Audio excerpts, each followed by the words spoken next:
Vamos lá, né? Vamos começar. Me acompanha na oração, tá? Querido Pai, nós estamos diante da Tua presença e somos felizes porque a Tua palavra nos alcançou, o Evangelho soou aos nossos ouvidos como uma boa notícia, porque de fato o é. E então atendemos o Teu chamado por Tua graça e Tua misericórdia. Obrigado pelo Senhor Jesus, obrigado pela salvação, obrigado, Senhor, pela Tua misericórdia que superabunda todos os dias ao raiar o sol. Obrigado, Deus Eterno e Santo, por essa oportunidade de nos reunirmos, ainda que em poucos números, mas o que importa é que a Tua palavra é o centro, o Senhor Jesus é o centro, e isso preenche o nosso coração. Te pedimos em favor de todos aqueles que não puderam participar, por, com certeza, motivos de força maior, que o Senhor os abençoe, os guarde e que eles possam voltar nas próximas reuniões. Te pedimos que alcance a muitos com esses encontros, se assim for a Tua vontade. Te pedimos a Tua bênção para sermos fiéis à Tua palavra, sermos corajosos, deixarmos-nos ser confrontados por ela, para que nós possamos aprender, corrigir os nossos erros em arrependimento e transformar as nossas mentes segundo o Teu Espírito. Te pedimos essas bênçãos em nome do Senhor Jesus. Amém. Então, beleza, vamos lá começar. A gente hoje entra no capítulo 2, certo? Mas lembrando que o texto continua, não foi Paulo que disse, a partir daqui é o capítulo 2, né? Isso foi uma divisão que foi feita posteriormente, muitos séculos depois do texto original. Então, Paulo está no mesmo raciocínio. É tanto que ele começa com a palavra portanto, né? Então, se é portanto, tem alguma coisa que precisa ser entendida anteriormente. Eu vou ler aqui o texto, a gente vai ler só 11 versículos, certo? 1 ao 11, e vai ficar por aí mesmo. Vamos lá então, capítulo 2, a partir do verso 1, eu estou lendo na NVI. Portanto, você que julga os outros é indesculpável, pois está condenando a si mesmo naquilo em que julga, visto que você, que julga, pratica as mesmas coisas. Sabemos que o juízo de Deus contra os que praticam tais coisas é conforme a verdade. Assim, quando você, um simples homem, os julga, mas pratica as mesmas coisas, pensa que escapará do juízo de Deus? Ou será que você despreza as riquezas da bondade, tolerância e paciência, não reconhecendo que a bondade de Deus o leva ao arrependimento? Contudo, por causa da sua teimosia e do seu coração obstinado, você está acumulando ira contra si mesmo para o dia da ira de Deus, quando se revelará o seu justo julgamento. Deus retribuirá a cada um conforme o seu procedimento. Ele dará vida eterna aos que, persistindo em fazer o bem, buscam glória, honra e imortalidade, mas haverá ira e indignação para os que são egoístas, que rejeitam a verdade e seguem a injustiça. Haverá tribulação e angústia para todo ser humano que pratica o mal, primeiro para o judeu, depois para o grego, mas glória, honra e paz para todo o que pratica o bem, primeiro para o judeu, depois para o grego, pois em Deus não há parcialidade. Beleza, então.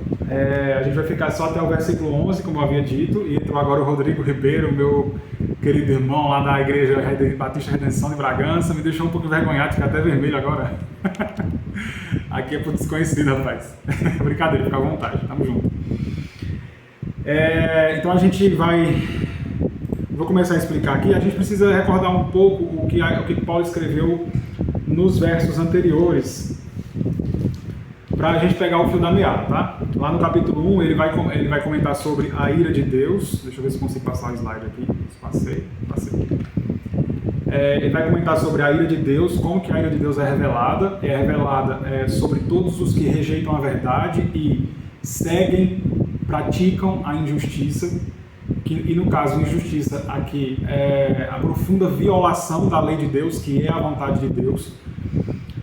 Um termo equivalente que Paulo também usa é trocar a verdade pela mentira, porque automaticamente quando você rejeita a existência de Deus, quando você rejeita a verdade de que Deus existe e que, portanto, criou todas as coisas, é justo e santo e que merece reconhecimento, adoração, enfim, automaticamente o caminho que você passa a andar é o caminho de mentira, é o caminho de injustiça. O desvio é, por si mesmo, a mentira.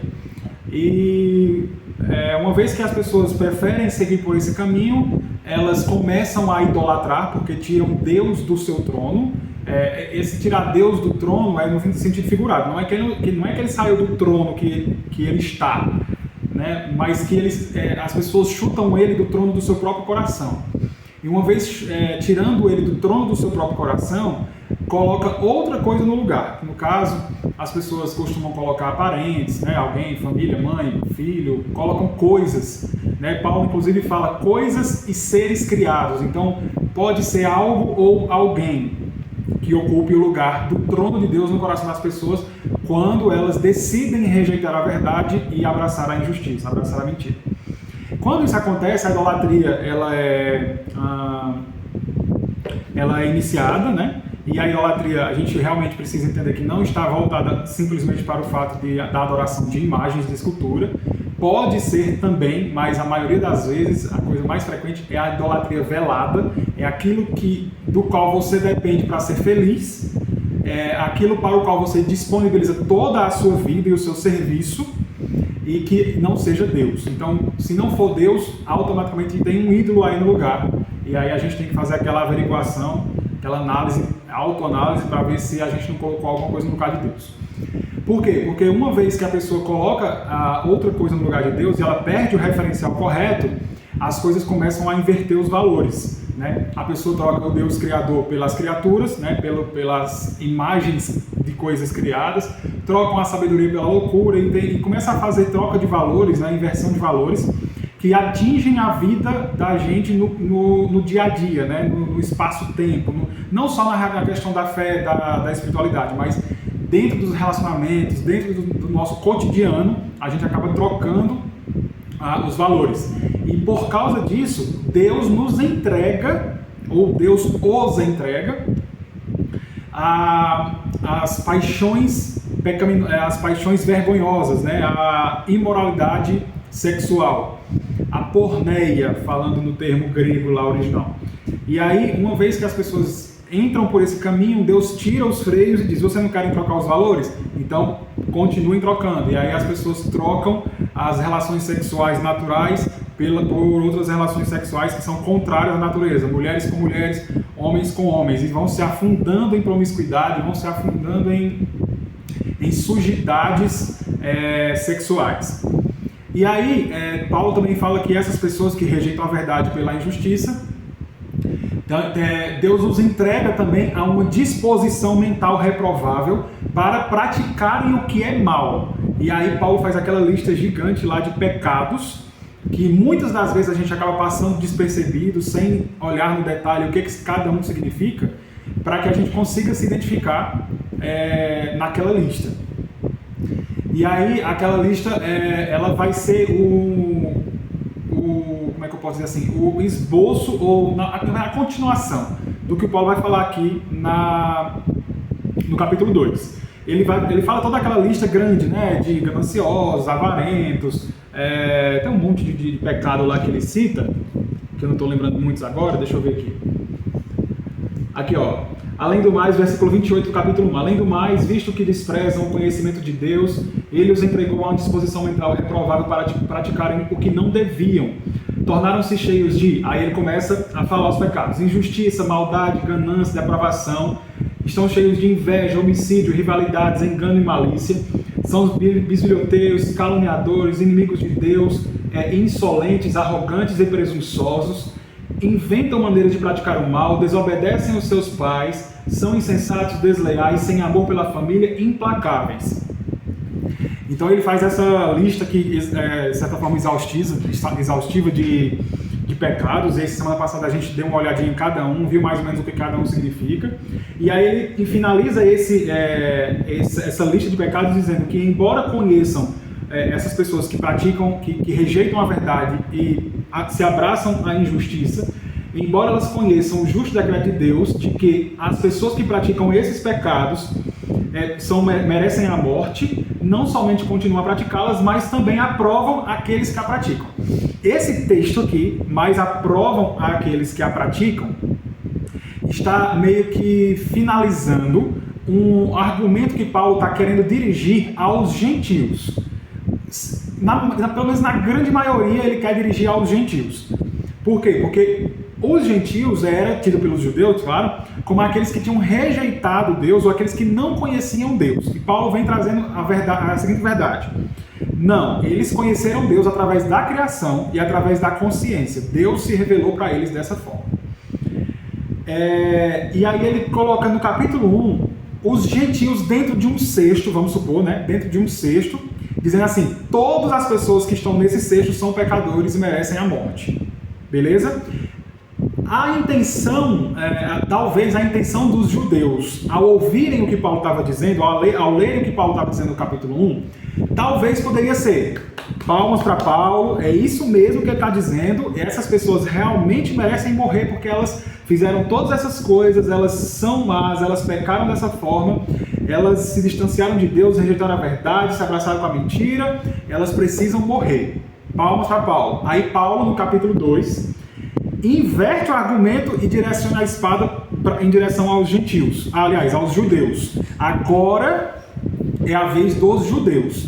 Ele vai pegar os judeus e vai colocar dentro do mesmo balaio, do mesmo cesto que os gentios, que ele colocou os gentios. Por quê? A intenção de Paulo, no capítulo 1, 2 e 3, é fazer com que todos percebam que todos caíram e destituídos estão da glória de Deus. Esse versículo é o versículo 20 do capítulo 3, se eu não me engano. Não é o 20.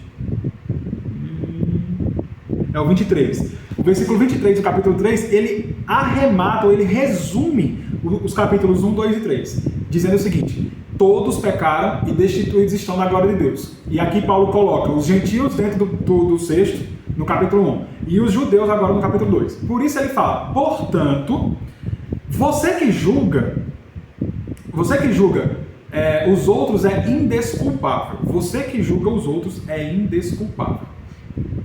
Quem era que tinha essa mania de se colocar com arrogância, se colocar acima das outras pessoas, na intenção de dizer que elas eram muito boas e que as outras, portanto eram inferiores? Na maioria das vezes, os judeus. E dentro da escala da etnia ou da religião judaica, os fariseus. Né? Então, eles tinham esse costume de julgar as pessoas, fazer juízo temerário, achando que pelo simples fato de julgar aquelas pessoas, elas estariam isentas da ira de Deus, a mesma ira que cai sobre os gentios que rejeitam a verdade. Então, Paulo começa a inverter o argumento. Portanto, você que julga os outros é indesculpável.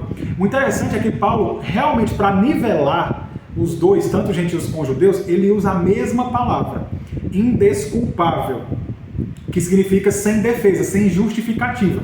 Ele usou essa palavra lá no versículo, aqui no capítulo 1, no versículo 20. Pois desde a criação do mundo, os atributos visíveis de Deus, seu eterno poder e sua natureza divina, têm sido vistos claramente e sendo compreendidos por meio das coisas criadas, de forma que tais homens, aqueles que rejeitam a verdade pela injustiça, são indesculpáveis.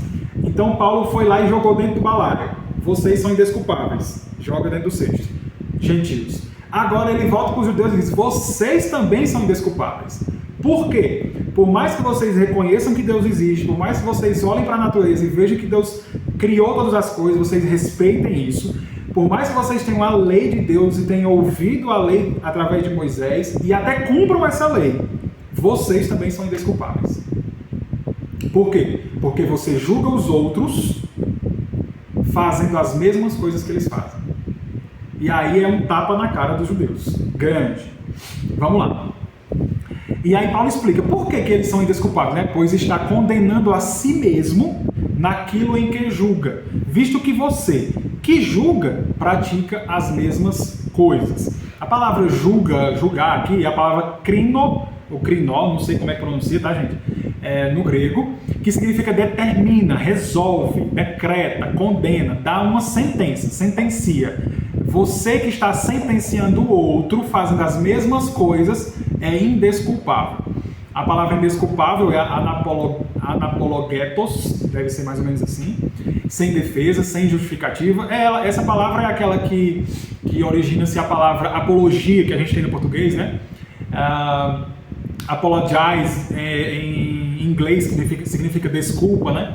Então é a mesma palavra, com esse aná, que é o sentido de não, né? Não desculpável. Indesculpável. Essa palavra indesculpável no português pode trazer a ideia de que é imperdoável, mas não é exatamente isso que está sendo dito aqui, tá? O que Paulo está dizendo é que essas pessoas são sem defesa, sem justificativa, não tem uma justificativa para que elas não sejam punidas, para que elas não recebam a ira de Deus, assim como os gentios devem receber porque rejeitaram a verdade. Então não é, aqui no contexto, não é a mesma coisa de imperdoável, é sem desculpa, sem justificativa, tá? Então é importante a gente fazer essa diferenciação, porque se os que julgam, os judeus que julgam, são indesculpáveis, e os gentios que rejeitaram a verdade e se abraçaram com a mentira também são indesculpáveis no sentido de imperdoáveis, então o sacrifício de Jesus não tem poder para perdoar. Então não é nesse sentido, é no sentido de não tem justificativa. É por isso que a salvação a justificação é pela fé. É imputada, a justiça é imputada. Só existe uma justificativa para que as pessoas não recebam a punição. É o sacrifício de Cristo. Ele fez direito, ele fez perfeito. E ele imputa essa justificativa que deveria ser para ele, mas ele não precisa, então ele dá para todos aqueles que ele crê, que crê nele, na verdade, para todos aqueles que creem nele. É a única justificativa para não receber a punição. Então, o que os judeus ou os fariseus, né, num sentido mais estrito, ou qualquer pessoa hoje em dia, né, trazendo para o nosso contexto, que se sinta superior a outras pessoas, porque fazem algumas coisas, deixando de fazer o principal, se sintam melhor do que os outros nesse sentido, e não há justificativa para que elas não recebam a punição. A única justificativa é o sacrifício de Cristo. O julgamento temerário é nada menos do que uma porta aberta para você entrar no inferno. E a gente vai já ver por que disso. A palavra condenando, né, condenando, pois está condenando a si mesmo, é a palavra catacrino, né? Então julgar é crino e condenar é catacrino, que significa emitir o julgamento, emitir a sentença contra. Isso é condenar. E aí Paulo fala aqui, a gente hoje vai ficar um pouco preso aqui nesses versículos, tá? Porque eu vou ler vários textos de outras partes da Escritura, textos grandes inclusive, para a gente ter um panorama um pouco mais amplo sobre o que significa o juízo temerário. Aliás, tanto o juízo temerário quanto o julgamento que a Bíblia nos ensina a fazer, que também é importante, tá bom? Então vamos lá. Ele fala que os judeus, Paulo ainda, só uma nota, tá? Paulo ainda não se referiu diretamente aos judeus aqui no capítulo 2. Ele, pelo menos não nesse momento que a gente está.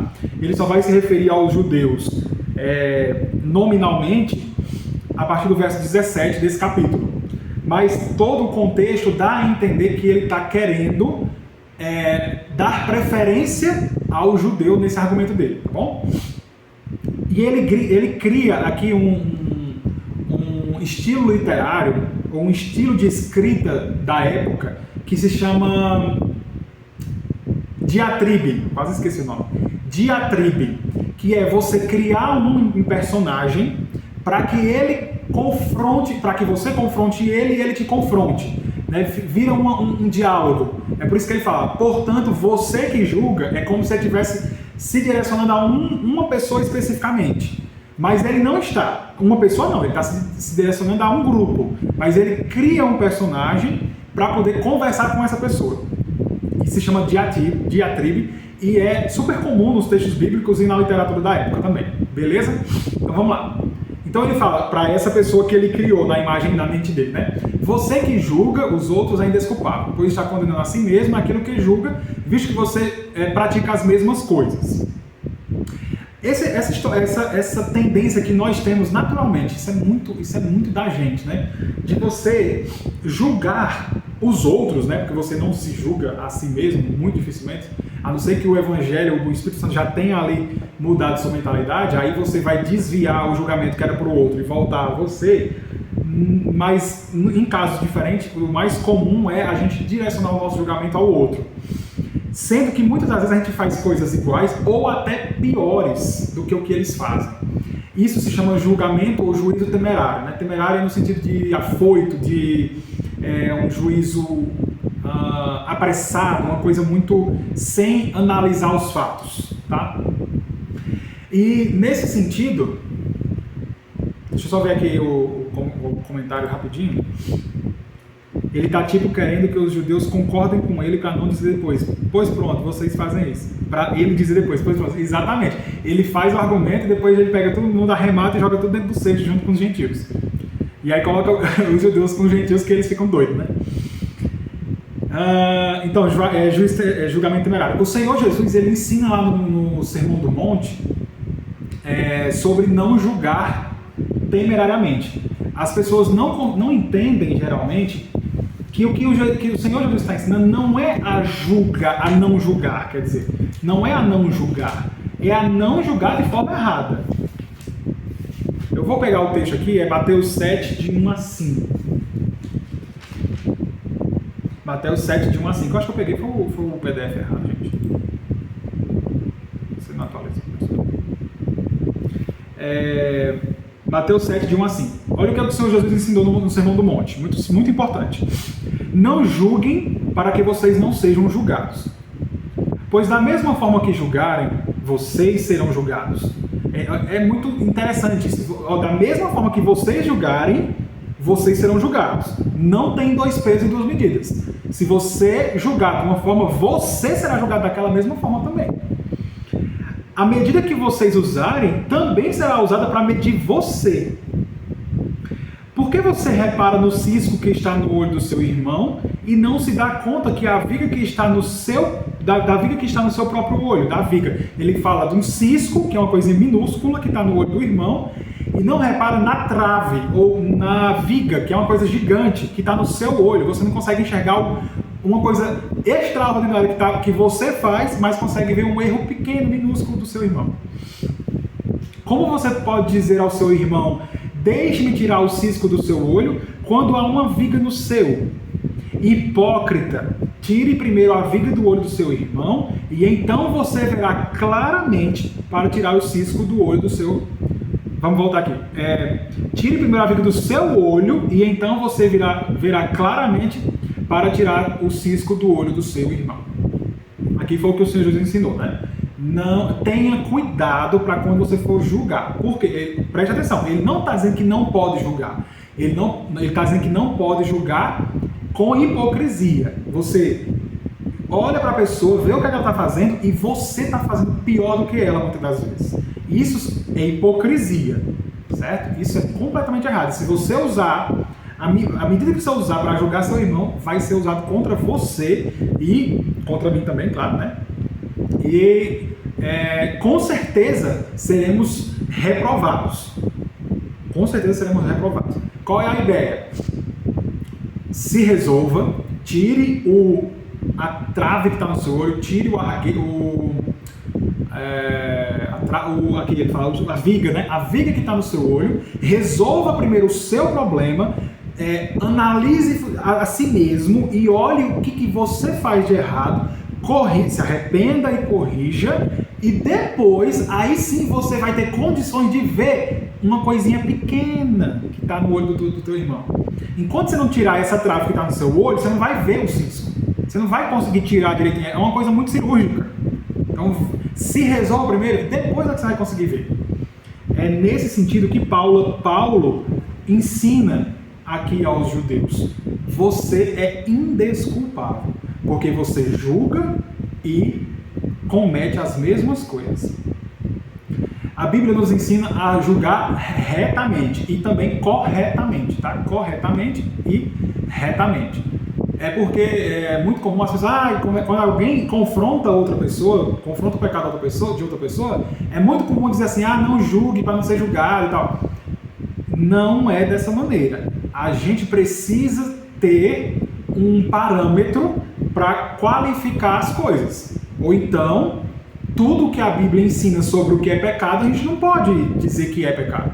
Porque senão a gente vai estar fazendo um juízo. Mas a Bíblia ensina a fazer juízo das coisas. Só que fazer juízo da forma correta, sem hipocrisia. Lá no Evangelho de João, voltando, não é nem breve, no Evangelho de João, capítulo 7, 24. Deixa eu achar aqui rapidinho, cadê? Vamos para cá. 7, 24.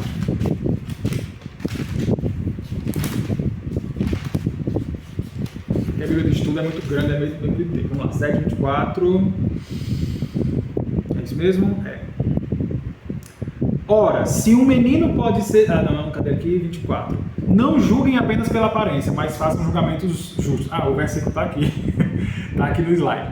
Não julguem apenas pela aparência, mas façam julgamentos justos. Isso aqui também é o que nos leva a fazer o julgamento temerário, né? O juízo temerário. É você simplesmente olhar a capa do livro e julgar o livro pela capa, né? E não ter a curiosidade ou a sensatez de observar o que tem dentro do livro, o que o livro está dizendo, qual é o conteúdo do livro para você escolher ou não. Assim, a mesma coisa na vida das pessoas. A gente olha, isso é muito comum, já eu faço isso de misericórdia. A gente olha para as pessoas, uma simples atitude que ela faz ali no momento, e a gente já rotula a pessoa, dizendo como que ela é, o que ela é, quem ela é, já qualifica ou desqualifica, né? Geralmente desqualifica a pessoa, por uma simples atitude que ela fez, que talvez tenha sido uma consequência de um momento, né, que a gente não teve a curiosidade ou a sensatez de querer saber o motivo, o porquê daquilo. E aí a gente acaba fazendo um juízo ou promovendo um juízo pela aparência, sem conhecer o todo. Isso é injusto, isso é pecaminoso, isso é perigoso. Por quê? Primeiro, o lugar de juiz não é nosso. Primeiro, o lugar de juiz não é nosso. Claro que a gente vai ter que julgar alguns comportamentos, até para que, por exemplo, numa igreja, as pessoas precisam estar atentas para os membros que podem estar em pecado, não para condenar eles, mas para ajudá-los, para confrontá-los com a verdade e trazê-los ao arrependimento. E isso envolve uma espécie de juízo. Mas o lugar de condenar, como Paulo está falando aqui, que aqui está falando que é um juízo que condena, que traz um decreto, uma sentença, esse lugar não é nosso. Esse lugar não é nosso, é de Deus. E Deus não julga com injustiça. Ele sempre conhece o todo. Ele sempre conhece as razões, as motivações. Ele olha para o acontecimento, analisa perfeitamente e entende como que aquilo precisa ser avaliado e julgado. Nós não. A gente não conhece o todo. A gente não é onisciente. Ele é.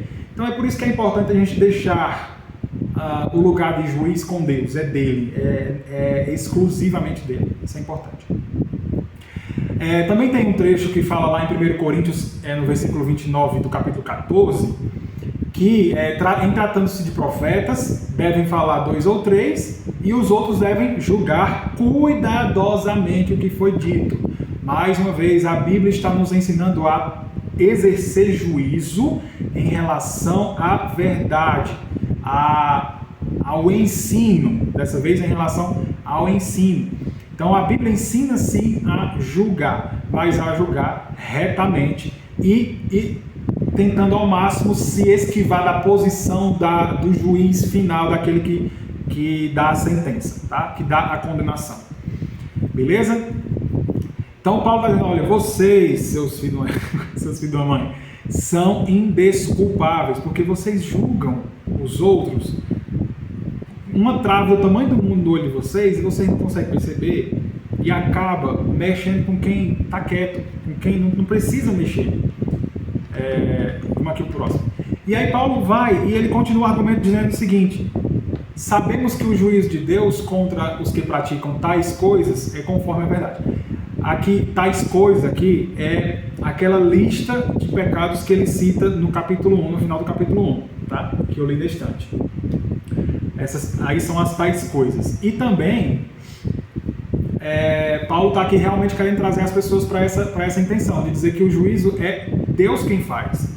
Então, deixa Deus fazer. Para de olhar para as pessoas e dizer que elas são dignas de morte, dizer que elas são dignas de condenação, sendo que você também porque você também faz até pior às vezes. Isso é o que Paulo está dizendo, tá? Não sou eu que estou dizendo para vocês, não.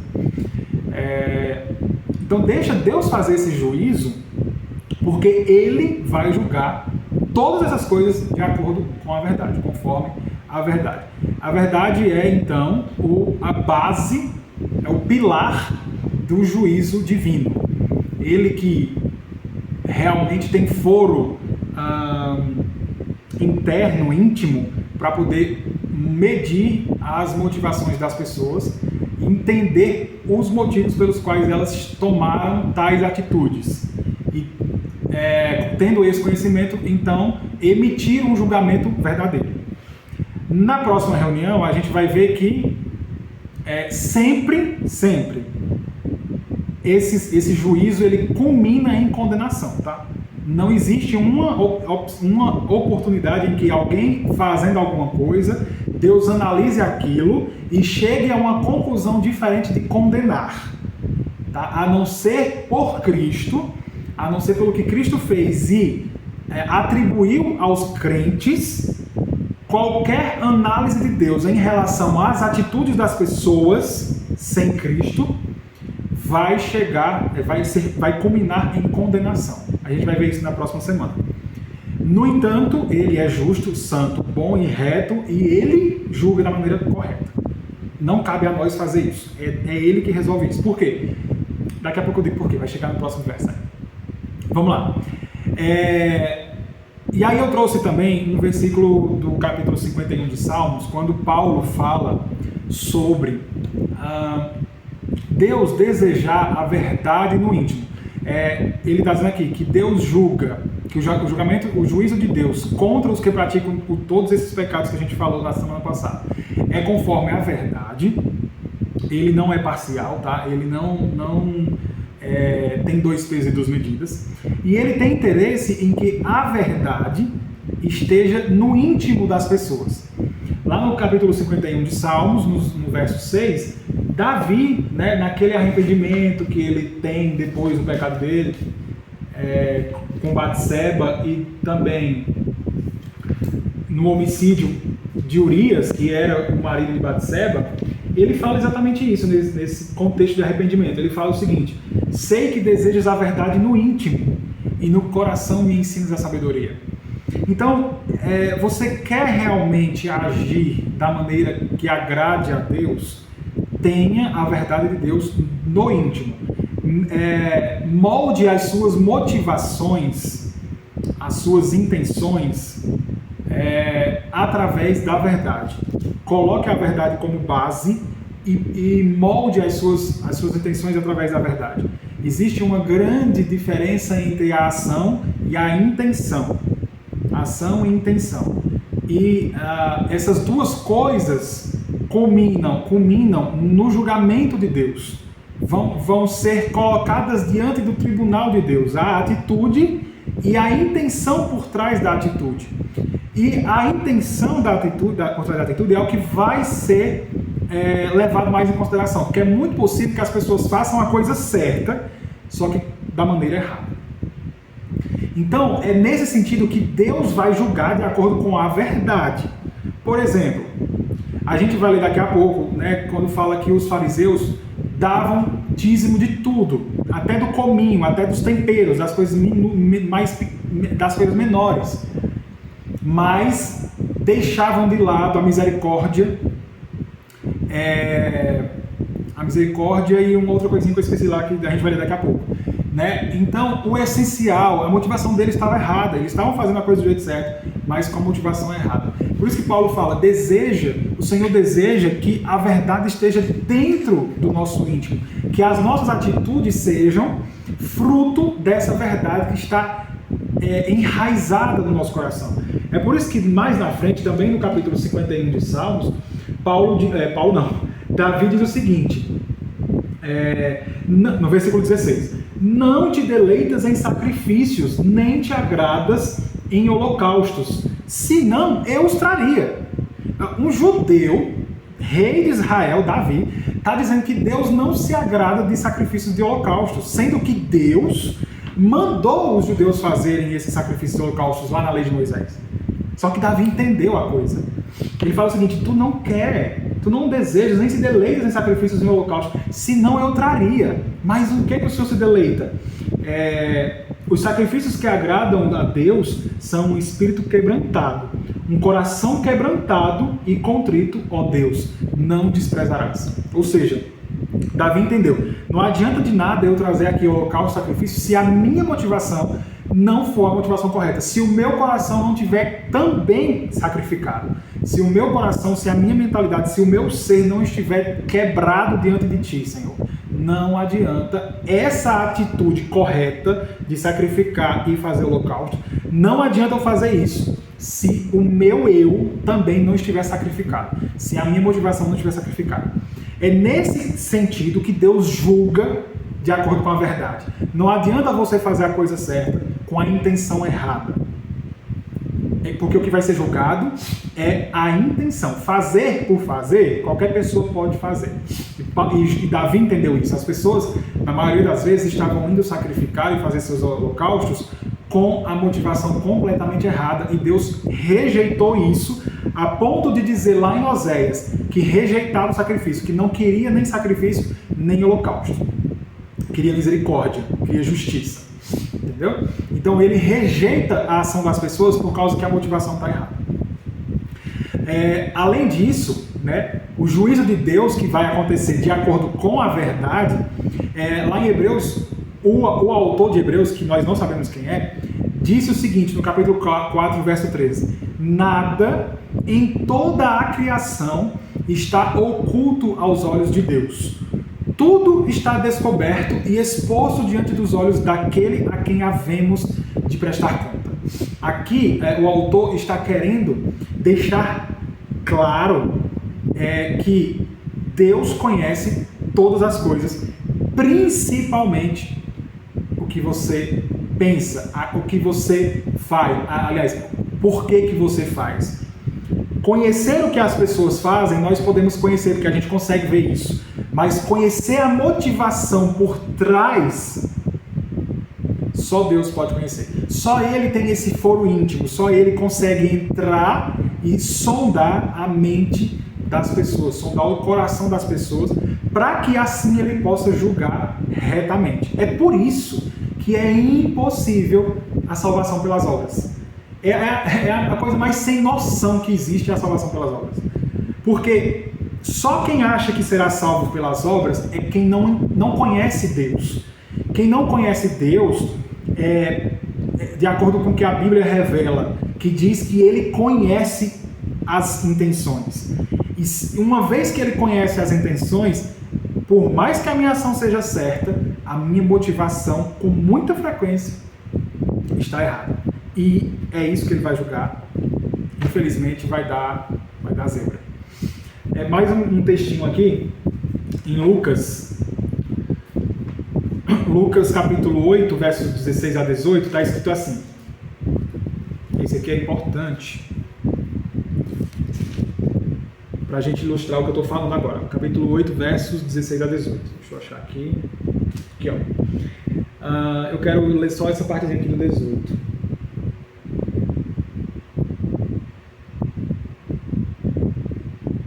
Vamos lá. 16 a 18. Ninguém acende uma candeia e a esconde num jarro ou a coloca debaixo de uma cama. Ao contrário, coloca num lugar apropriado, de modo que os que entram possam ver a luz.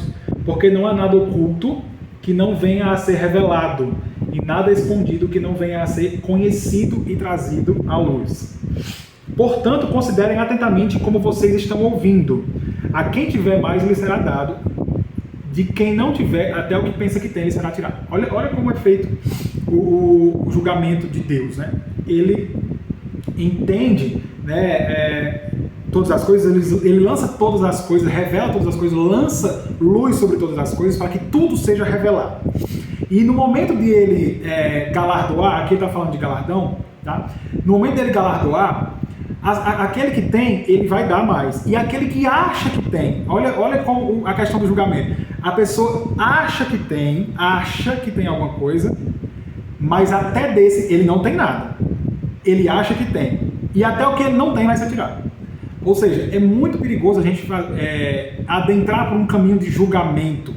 Porque muitas das vezes o nosso julgamento é fruto de uma percepção errada sobre nós mesmos, achando que nós temos, que nós podemos, que nós fazemos, que nós somos, quando na verdade nós nem somos, nem temos, nem fazemos, nem podemos, e na hora da recompensa, até o que a gente achava que ia ter vai ser tirado. Por quê? Porque nós estamos envaidecidos ou com arrogância e acabamos por diminuir outras pessoas porque achamos que nós temos, que nós podemos. Isso é muito perigoso. Continuando aqui o verso. Então ele continua o texto. Assim, quando você, um simples homem, os julga, mas pratica as mesmas coisas, pensa que escapará do juízo de Deus? Ou será que você despreza as riquezas da sua bondade, tolerância e paciência, não reconhecendo que a bondade de Deus o leva ao arrependimento? Aqui Paulo ele dá uma alfinetada boa, viu? Ele dá uma cutucada com força, assim.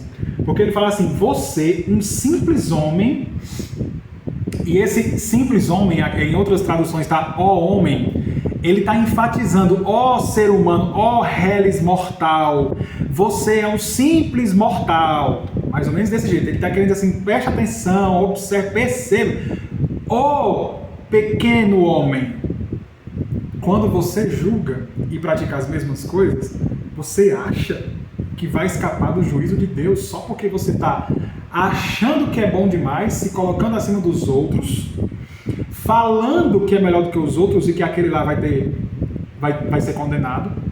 Você acha que só por isso você vai ser livre da ira de Deus? Você é um homem, você é um simples homem. Você erra, você é pecador. Tem uma ênfase nisso, né? Aqui eu coloquei o título do slide, hipocrisia versus arrependimento, né? O remédio para a hipocrisia não é outro, é arrependimento. É você se arrepender de quem você é, ou de quem nós somos. Porque na maioria das vezes nós somos hipócritas, né? A gente acaba agindo com hipocrisia. A gente vai ler agora Mateus 23, eu acho que eu vou ler o capítulo inteiro, porque eu acho que é muito muito pertinente esse capítulo nesse momento. E aí vocês vão ver que a hipocrisia é um dos combustíveis da ira de Deus. Deus odeia a hipocrisia. Deus abomina a hipocrisia.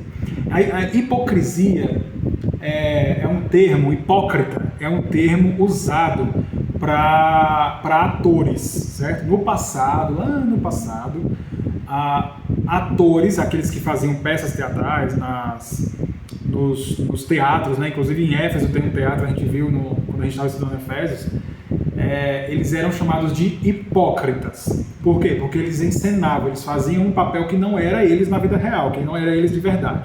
Eles eram chamados de hipócrita. E aí, nesse sentido, não tinha um sentido pejorativo. Hipócrita era tipo ator, é um ator. Só que isso foi ganhando outros sentidos ao longo do tempo, e na época de Paulo, na época de Jesus, hipócrita já era uma pessoa que vive falsamente, uma pessoa que finge ser alguma coisa e não é. Tá? Por isso, eu coloquei o termo hipócrita, porque geralmente quem promove julgamento temerário, quem vive por julgar as pessoas, se sentindo melhor do que as outras, é arrogante e hipócrita. E aí o Senhor Jesus aqui no capítulo 23, ele bate com muita força nos hipócritas, e aqui num grupo um pouco mais específico que eram os fariseus, que eles eram, pelo menos a grande maioria deles, eram hipócritas por excelência. Então Mateus 23, me acompanha aí quem tiver com suas Bíblias. Então Jesus disse à multidão e aos seus discípulos: os mestres da lei e os fariseus se assentam na cadeira de Moisés.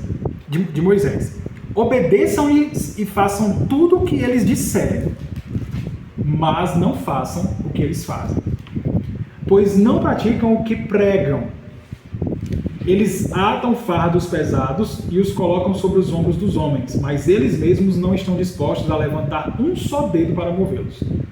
Tudo o que fazem é para ser vistos, olha a hipocrisia.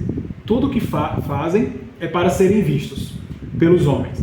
Eles fazem seus filactérios bem largos e as franjas de suas vestes bem longas. Gostam do lugar de honra nos banquetes e dos assentos mais importantes nas sinagogas, de serem saudados nas praças e de serem chamados de mestres. Desculpa, gente. Mas vocês aqui os discípulos, né, não devem ser chamados de mestres. Um só é o mestre de vocês e todos vocês são irmãos. Ou seja, todo mundo aqui está igual, ninguém está superior um ao outro. A ninguém na terra chamem pai, porque vocês só têm um pai, aquele que está nos céus. Tampouco entre vocês deverá ser chamados chefes ou senhores, Senhor, porquanto vocês têm um só Senhor, o Cristo. O maior entre vocês deverá ser servo, pois todo aquele que a si mesmo se exaltar será humilhado, e todo aquele que a si mesmo se humilhar será exaltado. Aqui é aquela frasezinha que o pessoal sempre distorce, né? Os humilhados serão exaltados. Não é assim. É aqueles que se humilharem serão exaltados. Só uma correçãozinha aí dos textos mal interpretados. E aí entra no versículo 13. Ai de vocês, mestres da lei e fariseus, hipócritas! Vocês fecham o reino dos céus diante dos homens. Vocês mesmos não entram, nem deixam entrar aqueles que gostariam de fazê-lo. Ai de vocês, mestres da lei e fariseus, hipócritas! Vocês devoram as casas das viúvas e, para disfarçar, fazem longas orações. Por isso serão castigados mais severamente.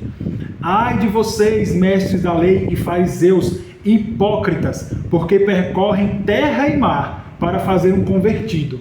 E quando conseguem, vocês o tornam 2 vezes mais filhos do inferno do que vocês. Ai de vocês, guias cegos! Pois dizem: se alguém jurar pelo santuário, isto nada significa. Mas se alguém jurar pelo ouro do santuário, está obrigado por seu juramento. Cegos insensatos! Que é mais importante, o ouro ou o santuário que santifica o ouro? Vocês também dizem: se alguém jurar pelo altar, isto nada significa. Mas se alguém jurar pela oferta que está sobre ele, está obrigado do seu juramento. Cegos! Que é mais importante, a oferta ou o altar que santifica a oferta? Portanto, aquele que jurar pelo altar, jura por ele e por tudo que está sobre ele. E o que jurar pelo santuário, jura por ele e por aquele que nele habita. E aquele que jurar pelos céus, jura pelo trono de Deus e por aquele que nele se assenta. Ai de vocês, mestres da lei e fariseus, hipócritas! Vocês dão o dízimo da hortelã, do endro e do cominho, mas têm negligenciado os preceitos mais importantes da lei: a justiça, a misericórdia e a fidelidade. Vocês devem praticar estas coisas, sem omitir aquelas. Guias cegos! Vocês coam o mosquito e engolem o camelo. Ai de vocês, mestres da lei e fariseus hipócritas! Vocês limpam o exterior do copo e do prato, mas por dentro eles estão cheios de ganância e cobiça. Fariseu cego! Limpe primeiro o interior do copo e do prato, para que o exterior também fique limpo. Ai de vocês, mestres da lei e fariseus hipócritas! Vocês são como sepulcros caiados, bonitos por fora, mas por dentro estão cheios de ossos e de todo tipo de imundície. Assim são vocês. Por fora parecem justos ao povo, mas por dentro estão cheios de hipocrisia e maldade. Ai de vocês, mestres da lei e fariseus hipócritas! Vocês edificam os túmulos dos profetas e adornam os monumentos dos justos e dizem: se tivessem vivido no tempo dos nossos antepassados, não teríamos tomado parte com eles no derramamento do sangue dos profetas. Assim vocês testemunham contra si mesmos. Olha aqui, ó. Assim vocês estão abrindo jurisdição contra vocês mesmos. Assim vocês testemunham contra vocês mesmos, que são descendentes dos que assassinaram os profetas. Acabem, pois, de encher a medida do pecado de seus antepassados, serpentes, raça de víboras. Como vocês escaparão da condenação do inferno? Por isso eu lhes estou enviando os profetas, sábios e mestres. A um vocês matarão e crucificarão, a outros açoitarão nas sinagogas de vocês e perseguirão na cidade, de cidade em cidade. E assim sobre vocês recairá todo o sangue justo derramado na terra, desde o sangue do justo Abel até o sangue de Zacarias, filho de Baraquias, a quem vocês assassinaram entre o santuário e o altar. Eu lhes asseguro tudo isso sobrevirá sobre esta geração. Então o Senhor Jesus, ele fala com muita autoridade contra os hipócritas, e ele usa essa palavra diversas vezes. Ai de vocês, hipócritas, né? Por quê? Porque os fariseus, os mestres da lei, eles estavam muito voltados para o cumprimento da lei no sentido físico da coisa assim, mais da obra, né? do que é perceptível, do que é notável pelas pessoas, mas esqueciam da motivação. Como Deus conhece a motivação deles, Deus, em Jesus, né, condena eles e acaba com a raça deles. E escancara, joga na luz mesmo tudo o que eles verdadeiramente são. Eles são sepulcro caiado, né? São cegos, são insensatos, são hipócritas.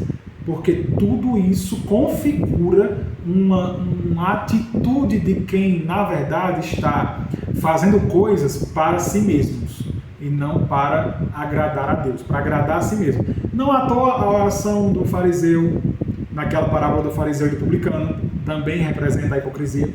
A questão da oração lá no capítulo 6 de Mateus, quando o Senhor Jesus ensina a oração. Portanto, não oreis na praça, né? Não orem para serem vistos como os hipócritas dos fariseus. Eles oram para serem vistos nas praças. Não, se tranque no seu quarto, faça o meu culto. Por quê? Porque Deus não está interessado que você apareça para as pessoas. Está interessado que você apareça para Ele, que a motivação seja para Ele, e não para os outros. Então, a posição dos fariseus nesse sentido e a posição das pessoas que agem com hipocrisia é o canal para que as pessoas façam o juízo temerário, tá? Como que a gente pode julgar de forma errada? Como que a gente pode se colocar acima das outras pessoas e condenar as outras pessoas? Sendo hipócritas. É por isso que esse juízo é completamente rejeitado por Deus, porque ele é fruto de hipocrisia. E quando a gente julga dessa maneira, fazendo as mesmas coisas, a gente está menosprezando. Paulo usa essa palavra, cadê aqui? Despreza, né? Desprezando, menosprezando a abundância, a riqueza da bondade de Deus, da tolerância e da paciência de Deus, né? Eu coloquei outros termos aqui, benignidade, né? Que é a bondade, a benignidade, e a paciência, a longanimidade. Esse atributo de Deus de ser longânimo, paciente, pavio longo, a gente acaba desprezando essas características, a bondade, a tolerância, a paciência em abundância, não reconhecendo que essa bondade é para nos levar ao arrependimento. Ou seja, o remédio para a hipocrisia é o arrependimento. A hipocrisia gera o julgamento temerário. E o remédio para isso é o arrependimento. Então, olha para a tua vida, nós devemos olhar para a nossa vida, analisar à luz das Escrituras, usa aquela lista de pecados que Paulo fala no capítulo 1, e se identifique com eles e corrija-os, para que depois você possa ajudar outras pessoas, não condenar outras pessoas. Existe uma grande diferença entre você julgar condenando e você julgar ajudando. Você emite um juízo na intenção de fazer com que aquela pessoa também se arrependa, uma vez que você já se arrependeu também do seu pecado. Quando você não se arrepende do seu pecado, a tendência é você julgar o outro no sentido de condenar o outro. E aí é onde está a pedra de tropeço. Porque agir dessa forma é menosprezar a paciência de Deus, a longanimidade de Deus, a intenção de Deus em não te punir agora, para que você tenha tempo de se arrepender. E aí você volte atrás. Pedro fala sobre isso na sua segunda carta. Hoje a gente tem várias referências bíblicas, né? Primeira carta de Pedro, aliás, segunda carta de Pedro, capítulo 3, verso 9. O Senhor não demora em cumprir a sua promessa, como julgam alguns. Ao contrário, Ele é paciente com vocês, não querendo que ninguém pereça, mas que todos cheguem ao arrependimento. Aqui Pedro está falando sobre a volta do Senhor, que muitos estavam dizendo, e ainda dizem hoje, que Ele está demorando, que Ele não vai vir. Ele está dizendo, não, calma. O Senhor não tarda em cumprir as suas promessas. É porque Ele sabe que quando Ele vier, haverá juízo. As pessoas esquecem disso. As pessoas acham que Jesus vem e vai ficar tudo lindo, maravilhoso. Vai, para os crentes, para quem já se arrependeu. Mas para quem não se arrependeu, não é assim. Vai vir juízo. Então, Ele dá tempo, esse tempo é para que as pessoas se arrependam. Ele, ao contrário, Ele é paciente. É o que Paulo fala aqui, a paciência de Deus com vocês, não querendo que ninguém pereça, mas que todos cheguem ao arrependimento. E Paulo usa esse mesmo argumento. Vocês esquecem que a tolerância, a paciência e a bondade de Deus é para conduzir vocês ao arrependimento. Vocês rejeitam isso. Você está falando para os judeus, né? Vocês rejeitam isso e por isso vocês vivem uma vida de hipocrisia, julgando os outros. Vocês, portanto, são indesculpáveis. Contudo, por causa da sua teimosia e do seu coração obstinado, você está acumulando ira contra si mesmo para o dia da ira de Deus, quando ele se revelará, o seu justo julgamento. Então ele continua o argumento aqui, né? Você despreza as riquezas da sua bondade, tolerância e paciência, não reconhecendo que a bondade de Deus o leva ao arrependimento. Contudo, por causa da sua teimosia, a teimosia aqui é a dureza mesmo, da sua dureza, né? E do seu coração obstinado. A obstinação é um coração não quebrado, não quebrantado, não arrependido, que não se deixou mudar. Então, por causa dessa dureza, desse estilo implacável que você está acumulando ira contra si mesmo. Você não se permite mudar. E você está falando para os judeus, tá, gente? Você não se permite mudar, prefere viver nesse estilo de vida que você tem, julgando os outros e se sentindo melhor do que os outros. E dessa maneira você está acumulando ira contra si mesmo, para o dia da ira de Deus, quando se revelará o seu justo julgamento, porque Deus julga de acordo com a verdade. Beleza. O que é que Paulo está dizendo aqui? Essa questão de acumular ira, né? Armazenar, estocar. Você está reservando ira de Deus, santa, pura, boa, contra você mesmo, diz o juízo. Aqui Paulo está dizendo que as pessoas estão abrindo jurisprudência. Eu acho que eu falei de jurisdição anteriormente aí, então vou ter que corrigir. Mas é jurisprudência. As pessoas estão abrindo jurisprudência para que Deus as julgue de acordo com os seus juízos, com os juízos das pessoas, né? E portanto Deus as condene, porque elas também são culpáveis. Vou tentar explicar de novo. Eu julgo alguém, é o que o Senhor Jesus ensinou, com a medida que medires serás medido, né? Da forma que você julgar, será julgado. Então eu julgo as pessoas, vamos supor, eu digo, fulano e tal tem que ir para o inferno por causa disso. Beleza. Nesse momento eu abri jurisprudência para que Deus, no dia do juízo, diga: já que fulano de tal, de acordo com o que você disse, pode ser julgado por isso, você tem que ser julgado também, porque você faz as mesmas coisas. A gente tem um exemplo muito claro na questão de Davi também, a mesma historinha lá do pecado dele com Batseba e com Urias, né? A mesma historinha. Lá em 2 Samuel conta essa história, no capítulo 12. 2 Samuel 12, só um minutinho, vou procurar aqui. Quem nunca leu, é importante ler, porque essa história é fantástica. Lá no capítulo 12, no versículo 1 ao 12, está escrito o seguinte: E o Senhor enviou a Davi o profeta Natã. Eu vou contar aqui como que Davi abriu jurisprudência para que ele fosse julgado de acordo com o julgamento dele mesmo. Preste atenção. E o Senhor enviou a Davi o profeta Natã, que já é para confrontar. Ao chegar, ele disse a Davi: 2 homens viviam numa cidade. Um era rico e o outro era pobre. O rico possuía muitas ovelhas e bois, mas o pobre nada tinha, senão uma cordeirinha que havia comprado. Ele a criou e ela cresceu com ele e com seus filhos. Ela comia junto com ele, bebia do seu copo e até dormia em seus braços. Era como uma filha para ele.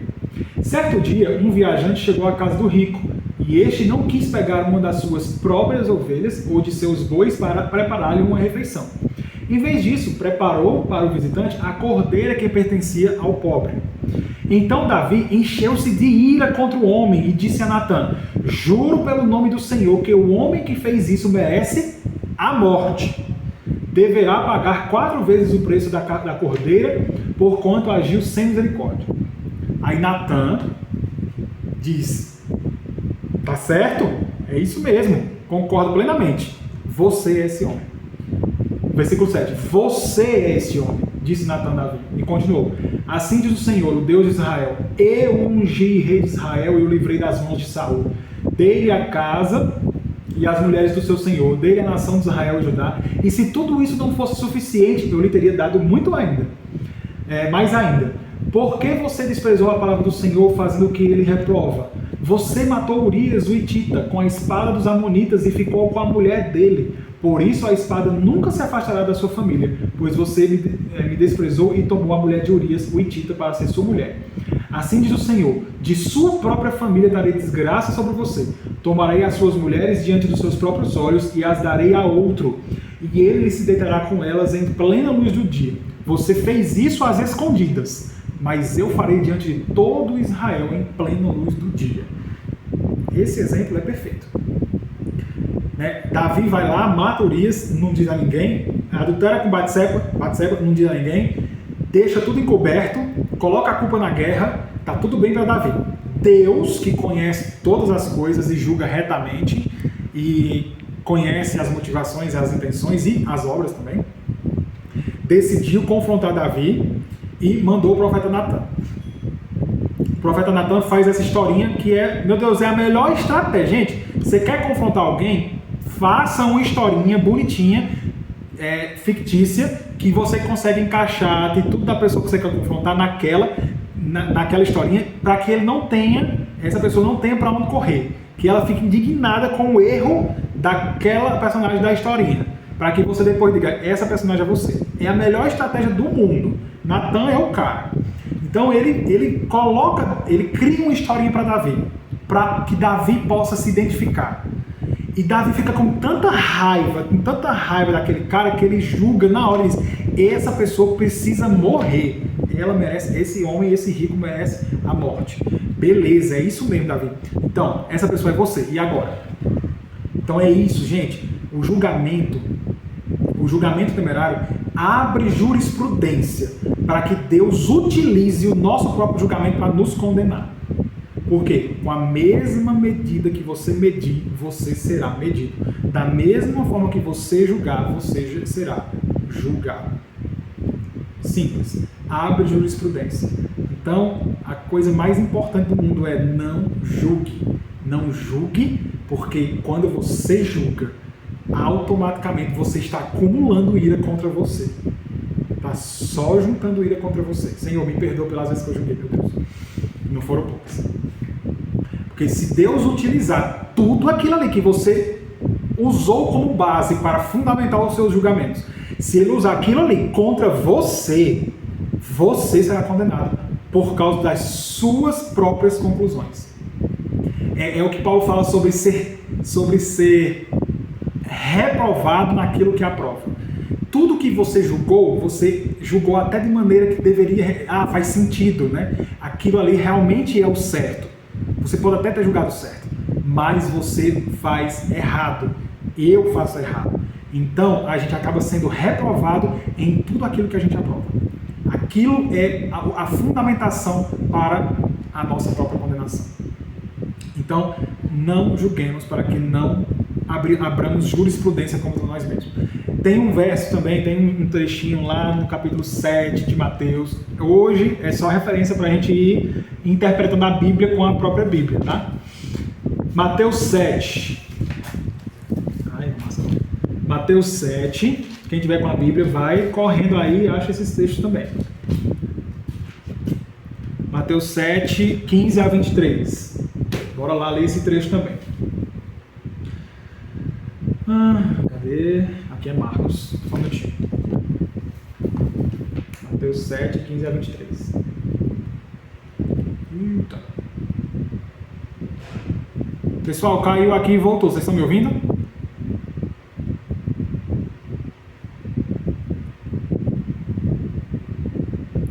Tem alguém me ouvindo? Sim, tá dando para ouvir, viu? Agora sim. Tá, beleza então. Vamos lá. Mateus 7, 15 e 23. Vou pegar aqui não sei se vocês viram eu falando dessa parte, né? Mas eu vou ler esse trecho. Na verdade, eu vou ler só do verso 21. Nem todo aquele que me diz Senhor, Senhor, entrará no reino dos céus, mas apenas aquele que faz a vontade de meu Pai que está nos céus. Muitos me dirão naquele dia: Senhor, Senhor, não profetizamos em teu nome? Em teu nome não expulsamos demônios e não realizamos muitos milagres? Então eu lhes direi claramente: não os conheci. Afastem-se de mim, vocês que praticam o mal. Aqui é um outro meio de você acumular ira contra si mesmo. É se justificar pelas suas obras. É você chegar diante de Deus e dizer que merece ser salvo porque você fez coisas. Senhor, nós não fizemos milagres, não pregamos em teu nome, não expulsamos demônios, nós fizemos coisas em teu nome. Como se isso fosse justificativa para que você pudesse ser salvo. O que é que o Senhor diz? Para trás de mim, eu nem sei quem são vocês. Eu nem vi. Por quê? Quando você diz que a sua salvação, você merece ser salvo pelo que você faz, automaticamente você abre jurisprudência para que Deus te julgue pelo que você faz. Só que Ele não vai olhar só para as coisinhas boas que você faz. Ele vai olhar para o todo, porque Ele não é parcial. Ele julga de acordo com a verdade. Nós é que tendemos a puxar a sardinha para o nosso lado. Ele não. Ele não é parcial, Ele é verdadeiro. Então, se você chega e diz assim: Deus, eu mereço ser salvo, porque eu fiz isso, fiz aquilo, eu orei, passei 3 dias orando, jejuei, eu fiz um monte de coisa. Beleza, então tá bom. É para analisar o que você fez? Então vamos analisar. E eu tenho certeza que ele não precisa passar 2 segundos analisando as suas obras para ele encontrar pelo menos 1 tonelada de erros. Isso em 2 segundos.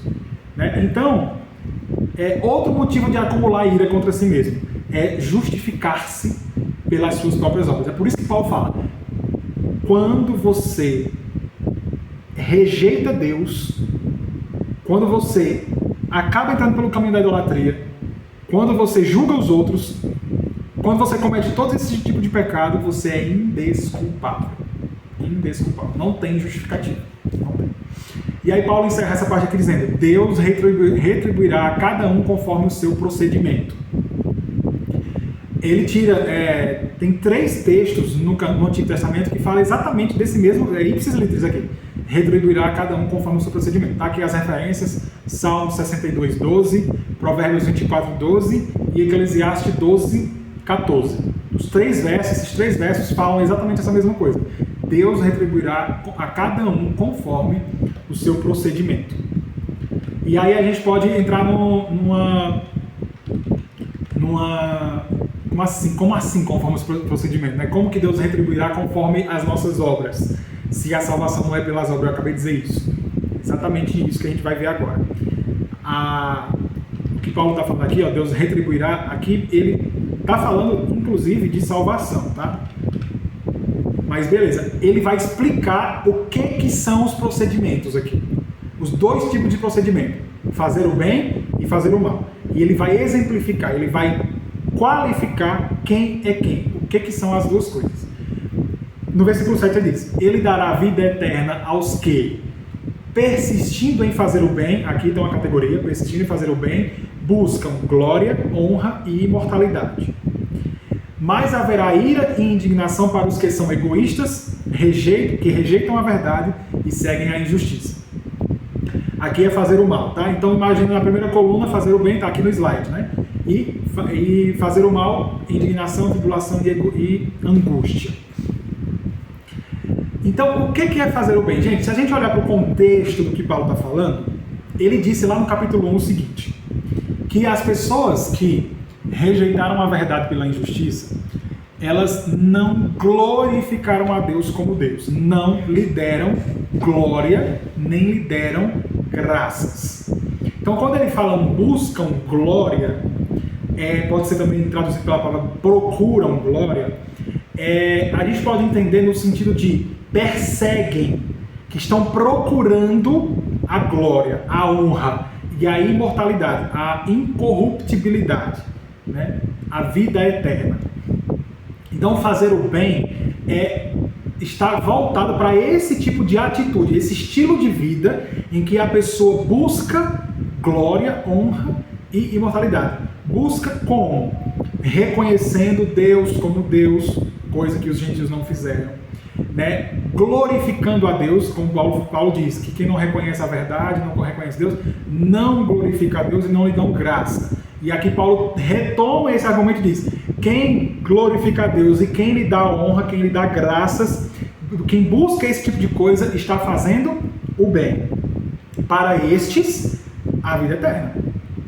Beleza. E para quem não faz isso, né? No versículo 9, haverá tribulação e angústia para todo ser humano que pratica o mal. Aqui é a segunda categoria. Esse pratica o mal, em outras versões, perseguem o mal. Deixa eu ver como é que está aqui nessa, rapidão. Pratica. A NVI traduziu como pratica, né? Mas outras versões tem perseguem o mal. Eu acho que esse verbo perseguir, ele está muito mais correto, né, no sentido de fazer a gente entender como que funciona essa questão de Deus retribuir cada um segundo o seu procedimento. Porque se a gente entende que as pessoas perseguem o mal e, portanto, vão receber essas punições, indignação, tribulação e angústia, aquelas que perseguem o bem receberão vida eterna e paz. Para que isso aconteça,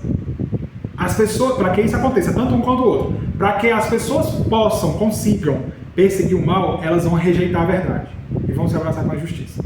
Para que as pessoas persigam o bem, elas vão aceitar a verdade, vão se abraçar com a verdade, vão glorificar a Deus, vão honrar Deus, vão buscar também glória e honra e paz e imortalidade para si mesmos também. E isso só é possível através do Evangelho. Paulo está construindo um argumento, tá? Paulo está construindo um argumento e ele vai estender esse argumento até o capítulo 3. Então, a gente não pode achar que Paulo está dizendo aqui, nesse momento, que a salvação é pelas obras, pelo procedimento. Não. Paulo está construindo um argumento e ele está dizendo, olha, Deus vai retribuir a cada um segundo o seu procedimento. Quem perseguir glória, honra e imortalidade, vai ter vida eterna. Quem perseguir o mal vai ter tribulação, angústia e indignação. Só que mais na frente ele fala que ninguém faz o bem. Ninguém. Capítulo 3, verso 12. Não há ninguém que faça o bem. Ele está dizendo aqui, quem persistir em fazer o bem vai ter honra, glória e imortalidade. No verso 12 do 3 ele diz, não há ninguém que faça o bem. Lembra que ele está querendo colocar todo mundo no mesmo balaio. Gentios, vocês são indesculpáveis. Judeus, vocês são indesculpáveis. Deus vai retribuir cada um segundo o seu procedimento. E qual é o procedimento dos dois? Rejeição da verdade. Tanto de um quanto de outro. Julgamento. Uns rejeitam a verdade e o outro julga e acumula ira contra si mesmo. Então, está todo mundo no balaio dos que perseguem o mal. Tá? Nesse momento, está todo mundo do balaio dos que perseguem o mal. Beleza? Eu consegui explicar direito, gente? Me ajuda aí, porque esse versículo é muito sensível. E as pessoas que acham que é a salvação pelas obras, elas usam esses versículos para dizer isso. Mas não é isso que Paulo está dizendo, porque isso, se fosse pelas obras, eles estariam se contradizendo nos argumentos seguintes. Deu para entender o que eu quis explicar ou não? Deu. Exatamente. Beleza, então.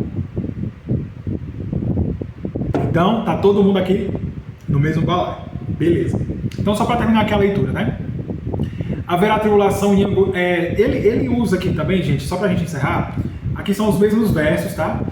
Só que eu coloquei em outra disposição, porque é interessante a gente entender isso. Existe um estilo literário, um estilo de escrita. Eu falei mais cedo de um que chama diatribe, né? Quando ele cria um personagem para debater. E aqui ele utiliza um outro estilo de escrita que se chama quiasmo, que é quando você coloca o mesmo argumento com palavras diferentes e ele faz meio que um X. O que é o X no hebraico.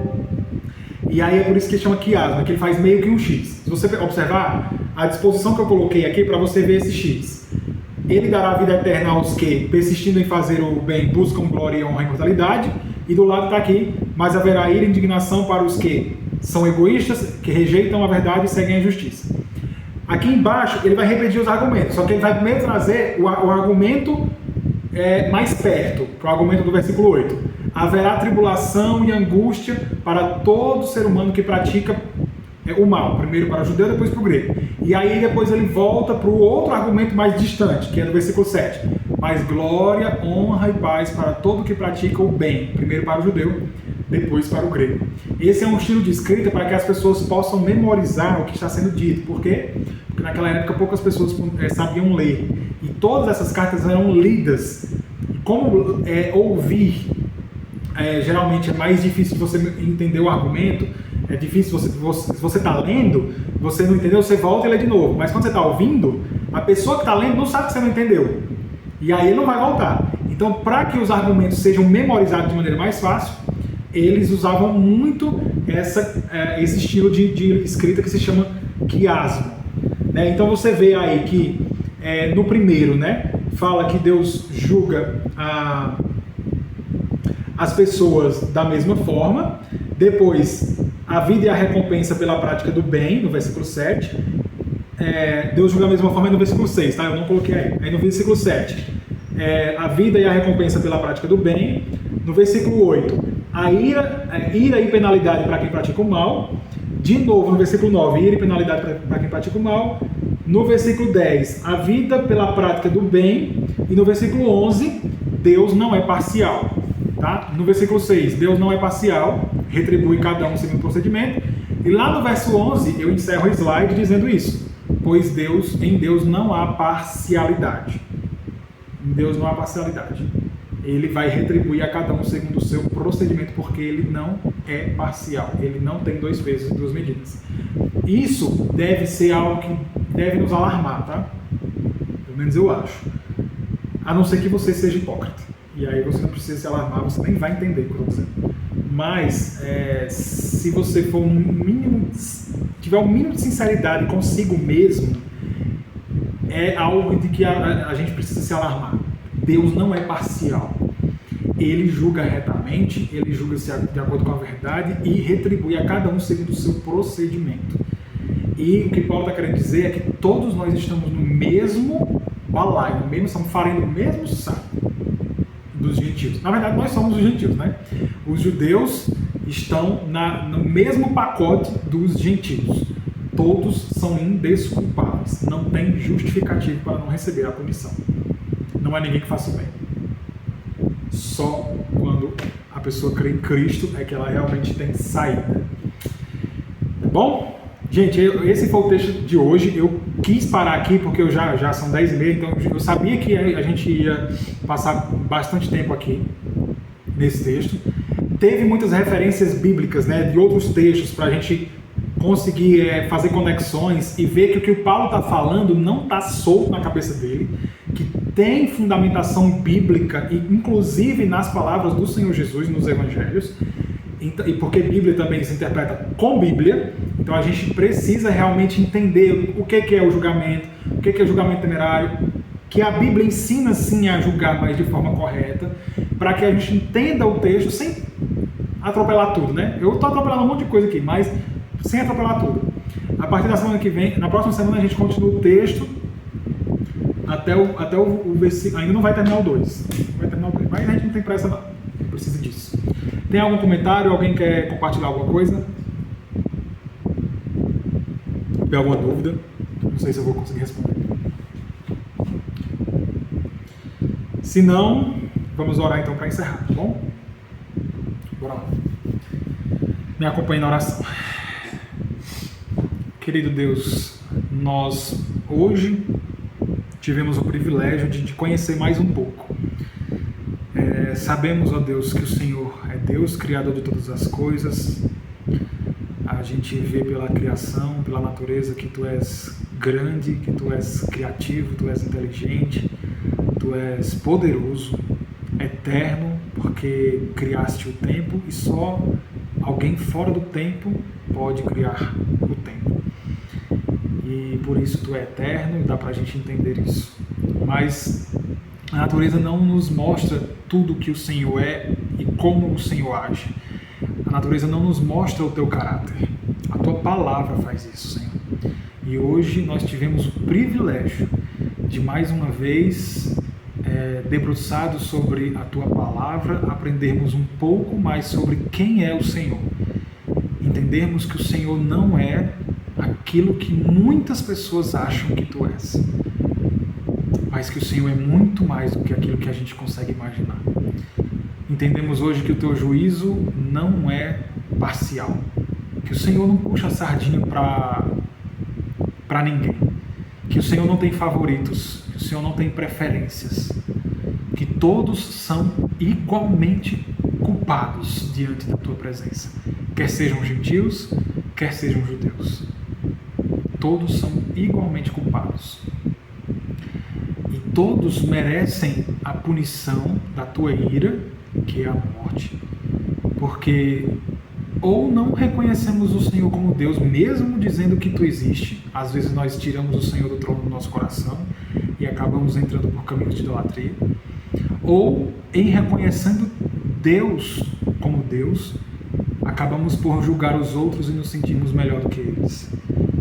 E por causa disso somos indesculpáveis, Senhor. Graças a Ti, por Jesus Cristo e pela Tua salvação, promovida a partir do Seu sacrifício. Porque não fora o Senhor, nós já teríamos sido engolidos vivos, não pelos homens, mas pela Tua ira, Senhor, que é santa e perfeita. Obrigado por isso, Senhor. Obrigado por nos permitir nos achegarmos mais um pouquinho, mais perto um pouquinho do Senhor, conhecendo o Senhor, como que o Senhor é, o que o Senhor faz, do que o Senhor gosta, como que o Senhor quer que nós procedamos. Tira de nós a hipocrisia, Senhor. Tira de nós tudo aquilo que nos faz agir de maneira abominável, de maneira que o Senhor rejeita com muita veemência, mas que nós sejamos humildes, que aprendamos a olhar primeiro para nós mesmos e encontrar em nós os erros, para que nós possamos corrigi-los com a força do Teu Espírito, com a guia do Teu Espírito, com a luz do Teu Espírito. E que depois, Senhor, arrependidos, contristados, com o nosso coração quebrantado, aprendendo a fazer da forma correta, possamos então ajudar as pessoas. Que nosso julgamento seja para ajudar e não para condenar ninguém, Senhor, por amor do Teu nome. Nos molda a imagem de Cristo, muda a nossa mentalidade, Senhor. Nós precisamos de Ti. Te pedimos em nome do Senhor Jesus. Amém. É isso, gente. É o que temos para hoje. Semana que vem a gente continua esse texto. Vamos continuar falando sobre ira, tá? Sobre como Deus age em relação às pessoas que julgam, que fazem de maneira errada as coisas, tá bom? Sobre esses argumentos que eu trouxe referentes à vida de Davi, ao pecado de Davi, ao arrependimento, eu vou compartilhar no grupo um pequeno livro que eu escrevi há uns 2 anos, eu acho. É bem pequenininho, é simples, foi logo que eu comecei a estudar um pouco sobre arrependimento, e eu escrevi esse livrinho. Ele está em PDF de graça, nunca vendi esse livro, a não ser quando eu fui produzir uma remessa impressa, e aí eu perguntei às pessoas que queriam e elas pagaram uma taxa de R$10 só para imprimir o livro, né? Só quem queria mesmo. E foi mais o pessoal da minha família. E aí eu disponibilizo ele em PDF na biblioteca do nosso grupo. Não sei se vocês sabem, nós temos uma biblioteca onde eu vou colocando os slides e também os links para o vídeo e alguns devocionais que eu escrevi e outras pessoas escreveram. Tem alguns livros em PDF também, quem quiser pode acessá-los. Eu estou pensando também em produzir um material que eu já comecei, que é criar uma lista de referências bíblicas sobre temas, né, sobre assuntos específicos, né? Então, sobre justificação pela fé, aí eu quero colocar algumas referências bíblicas lá. E sobre... isso aí, me ajudem. Sobre, sei lá, imortalidade da alma. Quero colocar uns textos lá explicando sobre isso, sobre ressurreição. Então, fazer não sei como é que eu posso chamar, uma relaçãozinha, né, de referências bíblicas. Eu vou colocar nessa biblioteca para que, quando você precisar aprender, onde é que fala sobre isso? Tem lá essa referência. Ou precisar